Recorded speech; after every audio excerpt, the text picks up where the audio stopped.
시편 44편 1절에서부터 14절의 말씀입니다. 9절에서부터 14절까지만 읽었지만 우리 1편에서 1절에서부터 14절의 말씀을 같이 살펴보도록 하겠습니다. 우리의 중고등부 아이들의 이 연합수련의 모습을 보았는데요.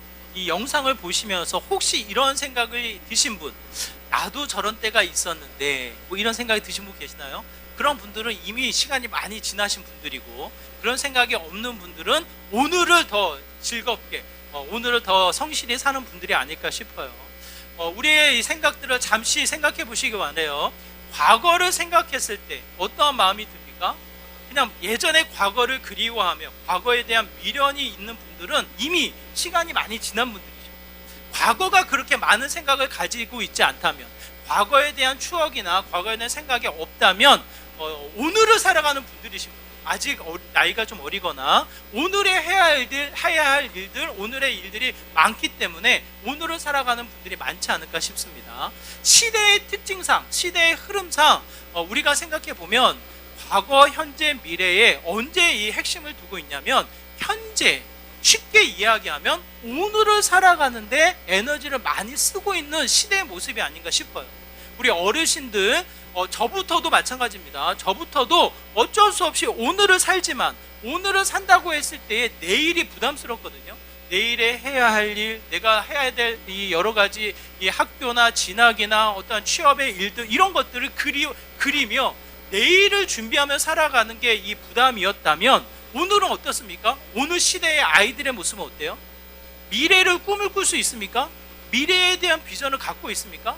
뭐 먹고 살까를 고민은 하지만 꿈이라고 하기에는 그 현실에 무게감을 두고 있는, 현실에 영향을 주고 있는 형태이기 때문에 비전과 꿈과 미래라고, 이 미래를 살아가기보다는 뭐예요? 오늘을 살아가는데 일이 많습니다. 미래를 생각하면 많은 이들이 뭐라고 표현을 합니까? M4 세대라고 표현을 해요. 포기하며 살아가는 거예요.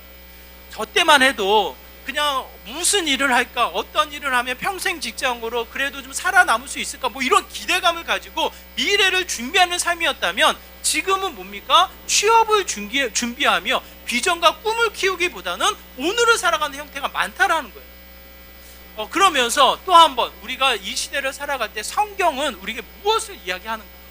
과거의 일들을 생각할 때 여러분, 우리의 마음이 어떻습니까? 세상의 관점을 두고 과거를 바라보면 실망과 낙심이 찾아오는 거예요. 그냥 중학교 때 그 아이들의 모습, 여러분 정말 귀한 모습입니다. 이 아이들 보셨어요? 우리 호태가 춤을 춥니다. 얌전한 우리 호태가 춤을 추고, 저희 아이도 이 손짓을 하며 크게 방긋 웃으며 이 찬양을 하더라고요. 저는 꿈이 생겨요. 이 자리가 그야말로 하나님을 찬양하며 입술로만 찬양하는 것이 아니라 어깨춤을 추며 몸짓으로 즐겁게 주님을 찬양하는 자리가 되기를 바라는 거예요. 왜? 우리 아이들도 그럴 수 있기 때문에, 충분히 하나님 한 분만으로 말미암아 기뻐할 수 있는 자리가 될 수 있기 때문에 꿈을 꿉니다. 그러면서 또 한편 우리의 마음속에 무슨 생각이 드냐면, 나도 저때 그랬는데, 어렸을 때 나의 모습이었는데, 뭐 이런 생각을 하게 되는 거예요. 나도 저때 파릇파릇한 느낌이었는데 라고 생각을 하며 오늘 나를 보면 무슨 생각이 듭니까? 미련이 남는 거예요. 거울에 비춰진 나의 모습을 통해서 어떠한 모습이 나타납니까? 예전과 같지 않은 초라한 모습, 위축되어진 모습, 세상과 비교했을 때 힘이 빠져있는 모습에 또 한 번 실망을 하게 되어지는 형태를 갖게 되어진다는 거예요. 예전의 모습을 생각했을 때 오늘의 이 미련과 오늘의 실망이라면, 미래는 어떻습니까? 두려움과 근심과 걱정으로 찾아오는 형태를 보게 되어집니다. 그런데 오늘 성경의 말씀을 통해서 우리가 보여지는 것은 읽진 않았지만 과거를 생각했을 때 어때요? 환희와 영광의 은혜가 넘친다라는 거예요. 2절의 말씀이 이렇습니다. 제가 읽어드릴게요. 2절의 말씀에 보면, 터가 높고 아름다워 온 세계가 즐거워하며 큰 왕의 성 곧 북방에 있는 시온산이 그러하도다. 성경에 보면 48편, 우리가 다 읽진 않았지만 똑같은 단어는 아니지만 하나의 이미지를 여러 표현으로 반복해서 이야기를 합니다. 하나님의 성, 거룩한 터, 시온산, 큰 왕의 성, 여호와의 성, 우리 하나님의 성, 시온산, 시온이라는 표현을 통해서 하나의 이 장소, 하나의 이미지를 이야기하는데 그것이 곧 상징하는 게 예루살렘이에요. 예루살렘이 어떠한 곳입니까? 하나님의 임재가 있고 그의 택한 백성이 만나는 믿음의 장소인 거예요. 그 시온성, 하나님의 성, 하나님의 임재가 있는 예루살렘을 생각했을 때 2절의 말씀이 이렇습니다. 터가 높고 아름다워 온 세계가 즐거워하며 큰 왕의 성 북방에 있는 시온산이 그러하더라. 그런데 여러분, 실제로 여러분 이 성경에 우리가 가까이 접하면 접할수록 예루살렘이 궁금하지 않습니까? 아, 예루살렘이 아름답구나. 높은 곳에 위치해서 마치 이 아래 시내를 내려보듯이 이 경치가 아름답겠구나, 이런 상상을 하게 되어져요. 그렇지 않습니까? 오늘 본문에만 봐도 터가 높고 아름다워 온 세계가 즐거워한다. 그렇잖아요, 여러분. 이러면서 우리가 예루살렘을 꿈을 이 상상을 하게 되면 푸른 이 나무가 울창하게 펼쳐져 있고 높은 곳에서 경치가 내려다 보이며 아름다운 성으로 비춰지는 걸로 우리가 느껴지는데, 실제로 이 시온성에 가다 보면 무슨 마음이 듭니까? 100% 실망한다라는 거예요. 이곳의 자연스러운 환경은 뭡니까? 광야입니다. 광야에 푸른 이 산, 푸른 나무들을 기대하며 멋지게 펼쳐져 있는 이 웅장한 숲이 펼쳐져 있는 산을 상상할 수가 없는 거예요. 우리 뒤에도 우리 산천 근린공원이 너무나 예쁘게 꾸며져 있어서 정말 많은 분들이 이 산책을 하거든요. 15분 정도의 산책을 하기 위해서 많은 분들이 이 산을 찾게 되어지는데, 저도 시온산을 가보지는 않았어요. 사진을 통해서 여러 가지 자료를 통해서 제가 간접적으로 접하는데 가는 사람들마다 실망한다는 거예요. 실망. 특히 우리나라 사람, 이 산천을 즐기며 이 아름다운 풍경을 즐기는 우리나라 사람들은 이 아름다움을 꿈꾸며 기대하며 이 예루살렘을 방문하다 보면 그야말로 벌판, 그야말로 나무를 찾아보기 어려운 이 산둥성이의 이 볼품없는 산이라는 거예요. 높이도 그다지 높지가 않아서 그냥 이 경치를 내려다보는 그런 정도가 아니라 언덕 정도의 이 산이라서 기대했던 것보다, 상상했던 것보다 실망을 할 수밖에 없다고 이야기를 합니다. 그러면 여러분 생각해 보세요. 오늘 2절의 말씀이 거짓으로 잘못된 기록입니까? 무엇을 의미합니까? 그야말로 높은 산에 아름다운 온 세계가 펼쳐져 있는 기쁨이라고 표현되어지는데 무엇이 우리에게 나타나고 있냐? 단순하게 눈에 보여지는 경치, 가지고 있는 형태, 갖춰진 도시의 모양으로 아름답다가 아니라 그 안에 누가 있습니까? 그 안에 무엇이 있습니까? 하나님의 임재가 있고 그의 은혜가 넘치는 아름다운 성이 된다라는 거예요. 그러므로 과거를 회상할 때 단순하게 예뻤다, 단순하게 멋졌다, 그야말로 그 시대는 할 일이 많았다, 그래도 그 당시에는 꿈이 컸다, 뭐 이런 의미가 아니라 그 자리에 누가 계셨다? 하나님의 임재, 하나님의 은혜가 있었다라는 것을 상징합니다. 한 장로님이 이 옛 과거를 회상하면서 이렇게 이야기를 했어요. 그분의 이 출신이 뭐냐면 삼성 사장단이었거든요. 마지막 이 사장단이 서비스 센터 사장을 하셨기 때문에 일반인이 서비스 센터를 다녀오면 영수증이 나오는데 그 영수증의 맨 이름이 자기 이름이 찍혔다고 자랑하는 분이에요. 그러니까 얼마나 높은 자리에서 나름대로는 자신의 화려한 경력, 자신의 능력, 자신의 지혜로 이 일을 했었느라고 과거의 화려함을 이야기하거든요. 근데 주된 이야기는 그게 아닙니다. 그때는 몰랐는데 나와 보니 절실히 깨닫게 된다는 거예요. 그때에는 말만 하면 모든 것이 현실로 이루어지고 계획이 착착착 진행이 돼서 자기가 능력이 있고 자신의 기획과 지혜가 뛰어난 능력자로 생각을 했다라는 거예요. 그런데 그 회사를 퇴직하고 나와 보니 이제 여러 회사를 거쳐서 지금은 이 비영리 단체인 구딜 스토어를 이제 이사장을 섬기고 있는 분이시거든요. 나와서 이 나름대로 하나님의 일을 한다고 열심을 내서 비영리 단체를 섬기고 있는데 일을 하다 보니 절실히 깨닫는 거예요. 말을 하면 일이 되질 않는 거예요. 그래서 본인이 절실히 깨닫는 것은 자신의 능력, 자신의 지혜, 자신의 어떠한 이 갖춰진 이 경험으로 이 모든 일을 해왔노라 생각을 했는데 결국에 본인이 깨닫는 것은 뭐냐? 하나님의 은혜였다라는 거예요. 삼성의 조직력을 가지고 말을 했을 때 이루어 나갔던 환경이 그 일을 만들어낸 거지 자신의 지식, 자신의 경험, 자신의 능력으로 그 일을 한 게 아니었구나. 한 걸음 한 걸음 인도하신 누가 계셨다? 하나님이 계셨다라는 거예요. 그러면서 그가 고백하기를 과거의 화려함, 자신의 어떤 능력과 경험치를 자랑하는데 얼마나 어리석었는지, 결국은 그 자리가 하나님의 임재로 말미암아 화려한 하나님의 영광이 있는 믿음의 처소였음을 이야기를 합니다. 무엇을 우리에게 이야기하냐면, 과거의 옛 모습을 우리가 생각했을 때 세상의 관점으로 예뻤다, 멋졌다, 힘이 있었다, 능력이 있었다, 지혜가 있었다, 그때는 그래도 내가 할 말 했지, 그 모습을 자랑하는 것이 아니라, 만약 그 세상적인 관점으로 그것만 바라보면 오늘 현실은 어떻습니까? 오늘 현실은 좌절이에요. 오늘 현실은 낙심이에요. 왜? 화려한 그때를 추억하는 거기 때문에. 결국 그만큼 이루지 못하는 오늘의 모습 때문에 실망하고 좌절하고 낙심할 수밖에 없고, 미래는 어떻습니까? 더 이상 나아질 수 없기 때문에 두려울 수밖에 없는 거예요. 근심과 염려밖에 나타날 수 없는 거예요. 그런데 오늘 성경은 과거를 회상할 때 그 모습을 이야기하지 않습니다. 이 당시의 이 시온성, 이 당시의 예루살렘 성을 생각해 보면, 물론 오늘 본문 시편 48편을 통해서는 배경, 역사적인 배경을 찾을 수가 없습니다. 그럼에도 불구하고 이 학자들이 연구해서 힌트를 얻는 것은 독특한 단어들이 사용되어진다는 거예요. 어떠한 단어가 사용되어지냐면 6절에 보니까 고통이 해산하는 여인의 고통이었다.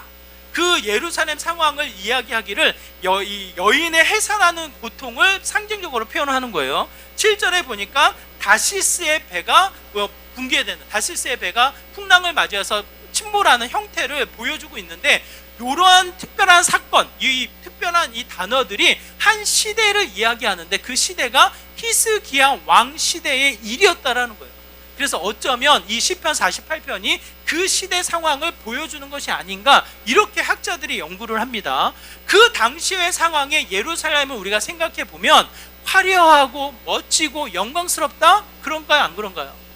히스기야 왕의 여러분 절규를 한번 생각해 보세요. 히스기야 왕의 절규가 언제 나타납니까?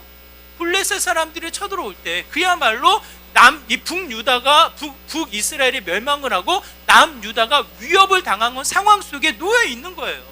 남유다를 다스리고 있는 히스기야 왕 시대의 이 모습은 그야말로 절규를 하며 하나님의 도움을 청하는 시대의 모습을 보여주고 있습니다. 위엄이 있고 영광이 있고, 그야말로 예루살렘이 아름다운 처소, 하나님의 임재가 넘치는 믿음의 처소였다, 이렇게 이야기하기보다는 세상의 위협, 세상의 여러 가지 두려움 가운데 놓여져 있는 초라한 예루살렘 성으로 느껴지는 거예요. 그런데 오늘 본문은 뭐라고 이야기합니까? 그 당시에 그 예루살렘 성이 아름다웠고 더 높은 자리에 온 세계에 펼쳐지는 영광이었다라는 것을 이야기합니다. 그러면서 또 한번 우리가 단순하게 펼쳐지는 환경, 펼쳐지는 주어지는 상황만 주목할 것이 아니라 그곳을 이끌어 나가는 누구를 바라봐야 한다? 성경은 우리에게 이렇게 이야기합니다. 9절의 말씀 우리 한번 같이 읽어볼까요? 9절의 말씀 같이 읽도록 하겠습니다. 함께 있습니다. 시작. 하나님이여, 우리가 주의 정 가운데에서 주의 인자하심을 생각하였나이다. 과거입니다. 생각하며 그때를 다시 한번 추억할 때 여지없이 우리가 가장 좋았던, 때로는 초라했던 그 순간순간들을 기억하면 누가 떠올라요? 누구 때문에 아름답습니까? 결국은 갖춰진 것, 나의 능력, 나의 멋진 모습으로 과거를 회상하는 것이 아니라 그 자리마다 나를 이끄시고 채우시고 가장 아름답게 빛을 발하게 하신 그의 인자하심, 그의 임재, 하나님의 은혜가 너무나도 귀하였다라는 것을 고백하고 있는 거예요. 그러므로 다시 한번 우리가 과거를 회상할 때 우리의 이 일하심이, 하나님의 일하심이 그 순간에 어떻게 나타났는지, 그 순간에 우리의 영혼을 어떻게 돌보고 지키셨는지를 선명히 깨달아진다라는 거예요. 9절의 말씀을 통해서 우리가 생각해 본다면, 하나님이여, 우리가 주의 정 가운데서 주의 인자하심을 생각하였나이다. 그의 인자하심이 어떻게 나타납니까? 초라하지만 그 예루살렘을 아름답게 여기시며, 더 나아가 우리가 읽진 않았지만요, 4절, 5절, 6절, 7절에 보면 그야말로 대적자들의 이 핍박 속에, 대적자들의 두려움 속에 놓여져 있는 게 예루살렘 성전입니다. 그런데 놀랍게도 그들의 모든 대적 속에서도 하나님이 어떻게 하십니까? 그 예루살렘 성전을 보호하시고 지키셨다라는 거예요. 그들이 오히려 겁을 내며 도망을 가게 되어지고, 이 해산하는 여인의 고통처럼 그들의 죽음을, 이 고통의 죽음을 맞이하게 되어지고, 다시스의 이 배가 그 당시에 이 스페인이거든요. 스페인 배거든요. 그 당시에 배가 가장 강했는데 폭풍으로 말미암아 어떻게 됩니까? 침몰당한 거예요. 그 사건을 이야기하며 마치 이 세상의 대적자들이 한순간에 이 몰락당하게 될 것이다라는 이 하나님의 도우심, 하나님의 일하심을 표현해서 이야기를 합니다. 그러므로 세상의 이 다윗 왕의 이 강대함, 이 솔로몬의 지혜, 나름대로 이스라엘 백성이 이 명성을 떨쳤던 그 순간에 이 자랑이 드러나는 것이 아니라, 끊임없이 과거를 회상하면, 과거를 떠오르면 무엇이 나타납니까? 하나님의 인자하심, 그의 은혜 밖에는 없다라는 거예요. 여러분 한번 생각해 보세요. 여러분이 가장 좋았던 과거의 그 순간을 한번 생각해 보세요. 그 순간에 나를 주목하면 오늘은 뭡니까? 실망입니다. 내일은 뭡니까? 두려움입니다. 그럼에도 불구하고 그 순간에 하나님의 은혜, 그의 일하심을 주목해 보시라는 거예요. 저랑 같이 사역했던 이 목사님이 계신데, 제가 사임하기 전에 한 5년 전에 먼저 사임을 하셨어요. 저랑 나이도 동갑이고 대학원도 동기고 함께 이제 사역을 했던 분이기 때문에 친하거든요.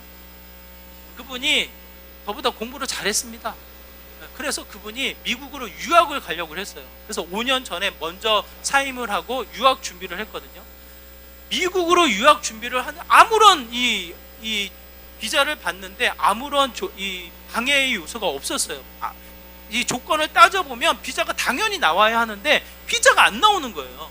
1년, 2년, 3년 동안 비자가 안 나오니까 그야말로 낙심하고 좌절하고 결국은 미국으로 못 가고 캐나다로 가서 지금 이제 이민교회에 이 청빙을 받아서 담임 사역을 하고 계신데, 그분이 그런 말을 했어요. 사임을 하고 2, 3년 지나고 나서 저에게 이야기하는 말이에요. 나름대로는 저희 동기 중에서도 장학금을 받았던 공부를 잘했던 친구예요. 본인은 단순 암기여가지고 자기는 똑똑하지 않다고 늘 겸손하게 이야기하지만 결과는 장학금을 받았던 친구예요. 공부를 잘했고 사역도 잘했고, 그래서 그 친구가 유학을 간다고 했을 때에는 당연히 가는 걸로 이게 칭찬하고 격려하는 그와 같은 관계였거든요. 그런 친구가 하는 말이 뭐라고 이야기하냐면, 그 교회에서 사역을 하고 나름대로는 유학을 준비했을 때는 나름대로 본인 스스로가 뛰어난 줄 알았대요. 잘난 줄 알았대요. 근데 시간이 지나면서 본인이 절실히 깨닫는 것은, 그 교회를 사임하고 나와 보니까 아무것도 없는 거잖아요. 명함을 내밀게 아무것도 없는 거잖아요. 나와 보니 절실히 깨달아지더라고요. 아무것도 아니더라고요. 그러면서 저한테 하는 말, 그 교회에 있을 때 착각하지 말라고. 그 교회에 나오는 순간 아무것도 아니라, 그 교회에서 뭐 말하면 일이 되고 사역하면 뭔가 큰 사역하는 것 같고 그냥 나의 능력으로 나의 지혜로 하는 듯 싶은데 착각이라고. 아무것도 아니라고. 나와 보면 아무것도 아닌 걸 깨달을 테니 미리 착각하지 말라고 그런 얘기를 하더라고요. 제가 그 얘기를 듣고요, 정말 절실히 공감하고 깨닫게 되어집니다. 그럼 한번 생각해 보세요. 가장 화려하고 가장 예뻤고 가장 좋았을 그 순간, 무엇이 나를 붙잡고 있습니까? 무엇이 그 순간을 이끌어 나갑니까? 무엇이 나를 붙잡고 있습니까? 지키고 있습니까? 오직 하나님의 은혜밖에 없다라는 거예요. 과거의 회상을 통해서 우리가 붙잡을 수 있는 것은 나의 뛰어남, 나의 능력, 나의 어떤 재능이 아니라 절실히 붙잡고 계시고 지키시고 돌보셨던 하나님의 은혜 밖에는 없다라는 거예요. 그 은혜를 절실히 깨닫고 나서 오늘 우리에게 주어진 것은 무엇입니까? 오늘 우리에게 주어진 게 12절이에요. 12절의 말씀 우리 같이 한번 읽어볼까요? 함께 했습니다. 12절입니다. 시작. 너희는 시온을 돌면서 그것을 둘러보고 그 망대들을 세어보라. 13절도 한번 읽어볼까요? 시작. 그의 성벽을 자세히 보고 그의 궁전을 살펴서, 여기까지 뭐라고 이야기합니까? 시온성을 둘러보라는 거예요. 시온성을 가만히 살펴보라는 거예요. 한 성 한 성을 돌아보면서 그곳을 살펴보라는 거예요. 살펴보면 뭐가 남습니까? 무엇이 느껴집니까? 무엇을 우리가 깨닫게 되어집니까? 세상의 관점은 불평입니다. 세상의 관점은 짜증입니다. 왜 내가 이 모양 이 꼴로 살아가야 되나? 어쩌면 세상의 일들을 통해서 또 한번 비교되어지면서 위축되어진 내 자신이 드러나지만, 하나님의 은혜를 알고 이 다시 한번 우리의 허락되어지는 일상, 나에게 허락되어지는 삶의 공간을 또 한번 살펴보면 무엇이 나타납니까? 무엇이 나타나요, 여러분? 하나님이 죽었습니까? 하나님이 안 계십니까? 예전에는 은혜를 부으시고 나를 지키셨던 그 하나님이 오늘 이 순간에는 멈춰 계십니까, 여러분? 어떠세요, 여러분? 하나님은 신실한 분이셔요. 하나님은 변함이 없으신 분이신 거예요. 살피고 또 한번 우리가 우리 일상의 삶을 돌아보면 그 순간순간에 무엇을 깨닫습니까? 하나님의 은혜를 깨닫게 된다는 거예요. 여러분 생각해 보십시오. 이스라엘 백성의 빠지지 않는 과거는 무슨 과거입니까? 성경에서 반복되어지는 과거를 회상할 때 나타나는 과거는 항상 빠지지 않는 과거. 그게 언제예요? 출애굽이에요. 출애굽에서 이스라엘 백성이 40년 동안 광야를 도는 그 순간을 끊임없이 회상을 합니다. 광야 생활을 생각할 때 여러분 무엇이 기억이 됩니까? 무엇이 기억이 돼요? 세상에 빠져서 그 순간의 어려움만 생각했던 그들은 불평하고 짜증내고 이스라엘 백성이 그토록 하나님의 은혜를 찬양하면서도 또 한 번 삶에 직면되어지는 문제 앞에 하나님을 원망하잖아요. 세상에 속해져 있을 때는 짜증이요, 화냄이요, 원망이요, 불평이었지만 또 한 번 과거를 회상할 때 하나님의 은혜가 그들을 지키셨다는 거예요. 광야는 죽음을 상징합니다. 광야는 살 길이 아니라 죽음의 길을 표현하는 거예요. 그럼에도 불구하고 그 광야에서 이스라엘 백성은 어떻게 됩니까? 하나님이 먹이시고 입히시고 해하지 않게 돌보시고 끊임없이 불과 이 구름 기둥으로 그들을 지키시는 하나님의 일하심인 것을 깨닫게 하신다는 거예요. 과거의 하나님의 은혜를 알면 오늘도 어떻게 됩니까? 그 은혜가 있다라는 거예요. 끊임없이 그 은혜로 말미암아 산다라는 거예요. 아까 말씀드렸던 그 장로님이 구딜이라는 사업을 하는데요, 비영리 단체예요. 장애인들에게 일을 주고 장애인들을 돌보는 일을 하시는 거예요. 거기에 이제 탈북 성도들까지, 탈북민들까지 이제 돌보는 사역을 하시는데 그 장로님 집에 있는 모든 물품들을 팔아가지고 지원하는 거예요. 그러다 보니까 기증 아니면 이게 돌아가질 않거든요. 어디 가서 물건을 사다가 파는 게 아니고 기부하고 기증하는 물건들을 파는 거기 때문에 이 누군가가 주지 않으면 돌아가질 않는 거예요. 월급을 줄 수 없는 거예요. 그런 이 하루하루 월마다 월급을 주는 일을 하는데 그때마다 일마다 이분이 경험하는 건 뭡니까? 하나님의 은혜라는 거예요. 하나님의 은혜 없이는 이 일이 돌아가지 않는다. 그래서 오늘도 또 한 번 살피고 주변을 또 한 번 관찰을 하면 하나님의 은혜 없이는 살 수 없다라는 것을 이야기합니다. 여러분 반대로 생각해 보세요. 반대로 자연스럽게 여러분이 보고 여러분이 생각하고 여러분의 행동에 영향을 받는 것들은 무엇입니까? 뭐예요, 여러분? 여러분이 굳이 애써서 살피지 않고 굳이 애써서 힘을 다해서 붙잡지 않으면 결국은 여러분에게 뭐가 나타나요? 자연스럽게 여러분이 좋아하는 것, 여러분이 즐기는 것, 눈에 보여지는 세상에 영향을 받게 되어지는 거예요. 세상의 영향을 받다 보면 어떤 마음이 듭니까? 정직하게 생각해 보세요. 그냥 지난 한 주 동안 여러분의 감성, 여러분의 표현들이 가장 많이 쓰여졌던 게 뭐냐고요. 결국은 더운 날씨에 짜증을 내거나 내 뜻대로 되지 않는 일들 때문에 낙심하고 좌절해서 불평을 하거나 또 때로는 이 만만한 사람에게 화를 내거나 뭐 이런 형태의 실수하고 나의 죄된 근성이 나타나게 되는 거예요. 그 자리에 또 한 번 과거를 좋게 여기셨던 하나님의 일하심을 기억하고 오늘을 살펴본다면 그 하나님의 일하심이 어떻게 됩니까? 끊임없이 나타날 수밖에 없다는 거예요. 지난주에도 어제도 제가 우리 다음 주에 오실 김현일 선교사님을 제가 만났거든요. 10일 날 빨리 설교하고 빨리 가셔야 된다고 해가지고 어제 마침 청주에 계시다고 해서 만났는데 여러분 얼마나 살기 어렵습니까? 살기 어려움에도 불구하고 그분의 고백이 이래요. 정말 하나님의 은혜 없이는 하루하루 살 수가 없다는 거예요. 목사님들의 이 미팅 만남 속에서도 이제 한국에 오랜만에 오셨으니까 동기며 여러 목사님들을 만나는데 정말 여러 가지 하나님의 은혜 없이는 사역할 수 없는 일을 이야기하는 거예요. 여러분 목사들만 그렇습니까? 선교사님들만 그렇습니까? 여러분의 일상을 다시 한번 관찰해 보세요. 지금 우리가 먹고 사는 일, 지금 이 자리에 앉아있는 이 순간의 이 여정들, 더 나아가 기쁨의 교회 안에서 우리가 서로 만나는 이 모든 여정들의 상황들을 또 한 번 한번 우리가 생각해 보면 끊임없이 뭡니까? 하나님의 은혜를 빼놓고서는 이야기할 수 없다라는 거예요. 하나님이 우리에게 찾아오셔서 은혜를 지키시고 오늘 이 순간에도 우리의 숨에 맞추어서 우리의 생각을 또 한번 주님이 아셔서 우리의 발걸음을 이끄시며 지키시며 돌보시는 분이 하나님이신 것을 이야기합니다. 그러므로 과거의 그 하나님을 통해서 나의 가장 좋았던 그 순간을 기억하면 오늘도 그 하나님을 또 한번 찾고 관찰을 하고 그 하나님을 통해서 어떻게 해요? 감사하며 기뻐할 수 있는 은혜를 누리게 된다는 거예요. 반대로 하나님을 찾지 않으면, 하나님을 주목하지 않으면 결국 세상을 통해서 우리는 무엇을 하게 됩니까? 포기하는 거예요. 낙심하는 거예요. 한탄하며 그냥 두려움 속에 쫓겨 살아가는 저와 여러분의 모습 밖에는 되지 않습니다. 그러므로 성경은 우리에게 이야기합니다. 살펴봐라. 시온성을 둘러다니며 하나하나 문지방 그 벽의 흔적들, 그야말로 초라하고 어렵지만 그 순간순간을 하나님이 지켜서 광야에서부터 이 땅에 아름다운 시온성, 아름다운 예루살렘을 세운 것이 아니냐. 하나님의 일하심을 또 한번 우리에게 말씀하고 있다는 거예요.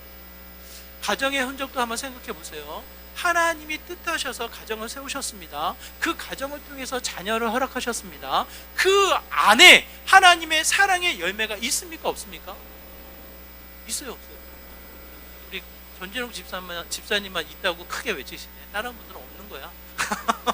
생각만 해도 힘들고 더운데 붙어서 자는 것도 짜증나고.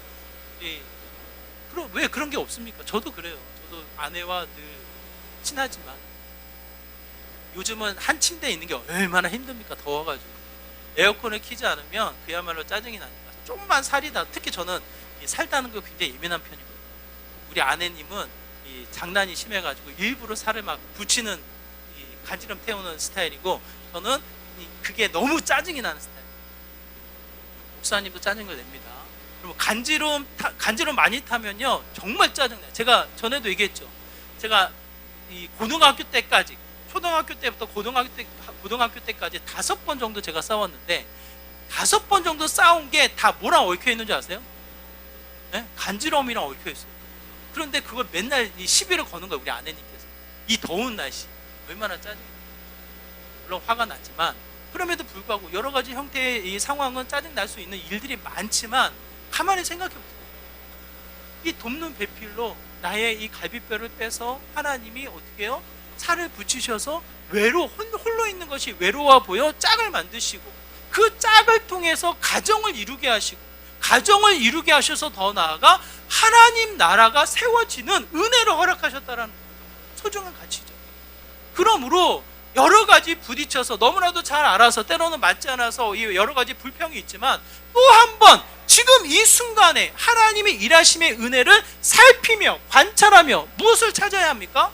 하나님의 은혜를 찾아야 되는 거예요. 그 은혜를 찾아 어떻게 해야 합니까? 우리 13절 이렇게 이야기합니다. 우리에게 주신 사명인데요. 같이 읽겠습니다. 시작. 그의 성벽을 자세히 보고 그의 궁전을 살펴서 후대에 전하라요. 후대에 전하라. 부부로만 나로만 끝나는 것이 아니라 뭡니까? 우리 자녀들에게 신앙의 가치가 심겨져야 한다라는 이 사명을 우리에게 주신 거예요. 그러므로 아까 우리 중고등부 연합수련의 아이들의 모습이, 우리 여름성경학교 우리 선생님들의 헌신이, 수고가, 우리 아이들의 이 밝게 웃는 그 모습이 너무나도 소중한 거예요. 소중한 거예요. 왜? 그것이 곧 미래가 되기 때문에. 과거에 나를 지키신 하나님이 오늘도 그 은혜를 부으셔서 우리의 가정과 우리의 일상을 도우신과 동시에 더 나아가 나를 통해, 우리를 통해 후대에 그 신앙을 지켜나가도록 전하며 가르치며 그 사명을 이루어 나가도록 하나님이 우리를 세우셨다라는 거예요. 그러므로 이제는 미래가 우리에게 약속되어져 있습니다. 하나님의 은혜를 관찰하고 그 은혜를 찾아 이제는 어떻게 합니까? 미래를 소망하며 미래를 기대하며, 세상은 포기하지만 우리는 더 기대하고 소망하며 우리 아이들에게 신앙의 흔적을 남겨놓는 거예요. 그 아이들을 통해서 또 한 번 세상이 바뀌어가듯 어두운 세상의 빛으로 하나님의 영광을 밝히도록 그 소망을 담아 나가는 일들을 우리가 하게 되어집니다. 그러므로 우리가 또 한 번 오늘 우리에게 주어진 삶의 흔적을 통해서 그냥 오늘만 사는 것처럼, 그냥 이 세상에 쫓겨 살아가는 것처럼, 두려움은 다 두려워하니까 그냥 그 두려움대로 살아가는 것처럼 착각하지 마시고 성경을 펴서 정말 우리가 살아가는 관점, 하나님의 관점을 회복해 나가는 믿음의 모습이 되기를 다시 한번 부탁을 드립니다. 영국의 한 목사님, 스퍼전 목사님이 이렇게 이야기를 해요. 우리 한번 같이 읽어볼까요? 함께 했습니다. 시작. 하나님의 약속의 책을 펴고 지난날의 경험을 돌아보라. 과거의 은혜를 기억하는 것은 미래를 위한 강력한 무기가 된다. 스퍼전 목사님이 설교의 이 대가 이렇게 표현을 하거든요. 말씀을 아주 현실감 있게 전달하는 그와 같은 모습 목사님이셨는데, 이분이 이러는 거예요. 나만의 생각에 과거를 바라보면 오늘은 실망스럽고 오늘은 좌절이고 내일은 두려움이지만, 오히려 성경을 펴서 하나님 말씀을 따라서 그 은혜를 통해 과거를 바라보면 무엇입니까? 놀라운 인자, 놀라운 자비, 그의 사랑이 넘친다라는 거예요. 정말 초라합니다. 정말 시온 성이 보잘것 없습니다. 광야의 우뚝 선 언덕에 불과하다라는 거예요. 그럼에도 불구하고 하나님은 아름답게 여기시며 그 성을 통해서 오늘도 또 한 번 은혜가 넘치게 하시며, 더 나아가 그 은혜가 선포되어지는 믿음의 현장, 축복의 현장으로 하나님이 사용하신다는 거예요. 그 시온성이 우리 기쁨의 교회이고, 그 시온성이 여러분의 가정이고, 그 시온성이 하나님의 임재가 있는 여러분의 삶의 흔적입니다. 그 자리마다 또 한 번 나를 위해 일하시는 하나님의 은혜를 기억하고, 오늘 일하시는 그 하나님을 관찰하고 그 은혜를 누리며 그 사명을 감당해 나갈 때 얼마나 그 가운데 소망과 기쁨이 넘치겠냐고요. 저는 저와 여러분이 그 은혜를 누려나가는 믿음의 귀한 자리가 되기를 다시 한번 부탁을 드립니다. 세상에 치여서 세상의 분주함에 쫓겨 살아가지 마십니다. 그냥 자칫 우리가 생각하지 않으면요, 관찰하지 않으면요, 벌써 훅 지나가서 일주일이 지나가 버려요. 여러분 그런 경험 있지 않나요? 벌써 토요일이네. 물론 주말이라 반가움도 있지만 시간이 지나가 버리는 거예요. 하나님의 은혜를 관찰하고 누리는 데에는 실패한 거예요.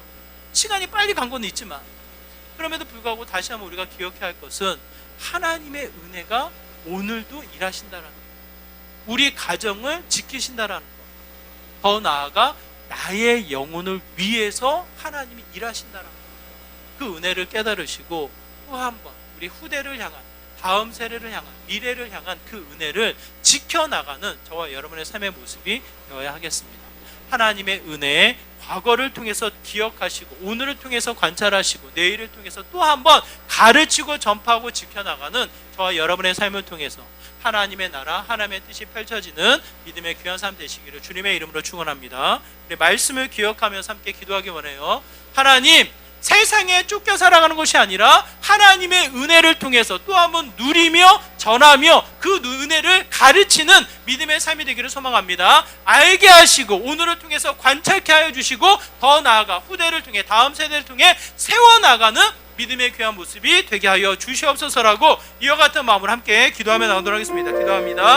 하나님 아버지, 이 시간 간절한 마음으로 소망합니다. 세상에 쫓겨 살아가는 것이 아니라 단순하게 나의 생각에 멈춰 있는 것이 아니라, 상황을 통해서 또 한 번 아버지 두려움 가운데 멈추는 것이 아니라 하나님의 은혜, 하나님의 인자, 그의 자비를 통해, 그의 일하심을 통해 또 한 번 달려나아가는 믿음의 삶이 되기를 소망합니다. 깨어나게 하여 주시고, 하나님 이 순간까지 이끄시는 하나님의 은혜를 알게 하여 주시고, 오늘도 일하시는 그 하나님 주목하게 하여 주시고, 선한 열매 맺어 나아가는 믿음의 귀한 자리가 되게 하여 주시옵소서. 온 성도가 하나님의 은혜를 절실히 알아 관찰하며 또 한번 주어진 사명을 감당해 나아가는 믿음의 귀한 삶 되기를 소망합니다. 나의 약함에 좌절과 낙심과 세상의 이 위협 속에 두려움에 멈추지 말게 하여 주시고, 세상을 포기하는 것이 아니라 하나님의 말씀을 관찰하고 붙잡게 하여 주셔서 주님의 은혜를 지키며 또 한 번 그 은혜를 전해 나가는, 가르쳐 나가는 믿음의 귀한 삶 되게 하여 주시옵소서. 주님.